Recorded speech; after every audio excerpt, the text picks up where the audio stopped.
ने बताया कि जीवन में एक ऐसा समय था जब उनके परिवार वाले और परिचित लोग उन्हें पागल समझने लगे थे। उन्होंने कहा, अगर मुझे लोग पागल बोलते थे तो मुझे कोई फर्क नहीं पड़ता। मेरे परिवार की बिल्कुल अलग स्टोरी है। मुझे बचपन में ख्याल आता था कि मैं घर से भाग जाऊं क्योंकि मैं परिवार से परेशान था। उनकी अलग टाइप की सोच थी। कभी समाज ने उन्हें पागल कहा तो परिवार ने भी मान लिया कि अब वह पागल होते जा रहे हैं। यह कहानी है आईआईटी इंजीनियर अभय सिंह की, जो हरियाणा के हिसार के रहने वाले हैं और फिलहाल कुंभ मेले में बाबा बने हुए हैं। अभय सिंह को जीवन के सत्य को जानने का गहरा जुनून था, इसलिए उन्होंने इस रास्ते पर चलने का निर्णय लिया। वे फिलहाल महाकुंभ में हैं, जहां उन्हें काशी में जूना अखाड़ा के एक संत लेकर आए हैं। यहाँ अभय सिंह साधु वेश में रहकर कुंभ के अनुभवों को सीख रहे हैं और इसी समय वह काफी वायरल हो रहे हैं। उनका जीवन एक अद्भुत यात्रा का उदाहरण बन चुका है, जो समाज की सीमाओं को पार करते हुए अपने सत्य की खोज में अग्रसर है।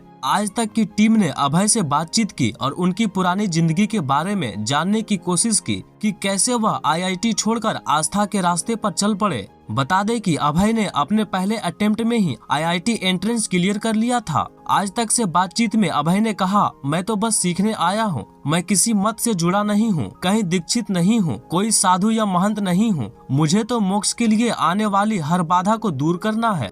अभय ने बताया कि आईआईटी मुंबई में जाने के बाद उन्हें अपनी लाइफ को लेकर चिंता हुई और उन्होंने सोचा कि अब वे क्या करेंगे। बातचीत में अभय ने कहा, प्रश्न से ही कोई यात्रा शुरू होती है। मेरे मन में भी कई प्रश्न थे। आईआईटी में जाने के बाद मेरे मन में भी प्रश्न आया कि अब लाइफ में क्या करूँगा। कुछ ऐसा ढूंढना था कि आजीवन कर सकूं। आईआईटी के बाद तो क्या करता, कोई कंपनी ज्वाइन करता, कितने प्लान बनाता। मैं भी डिप्रेशन में आया था। फिर कई सवाल आए कि इस जिंदगी में क्या है, आगे क्या करूं।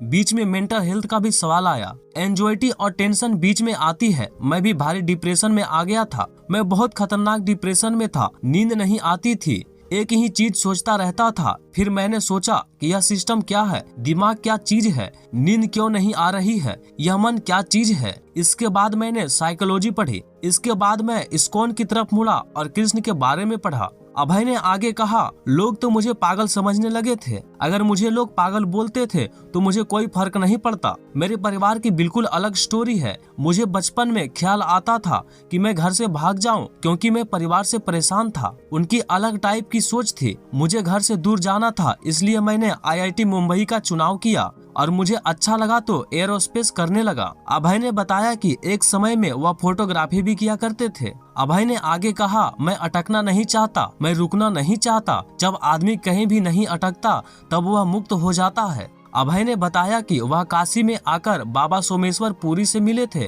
और उन्होंने अभय को काफी लोगों से मिलवाया।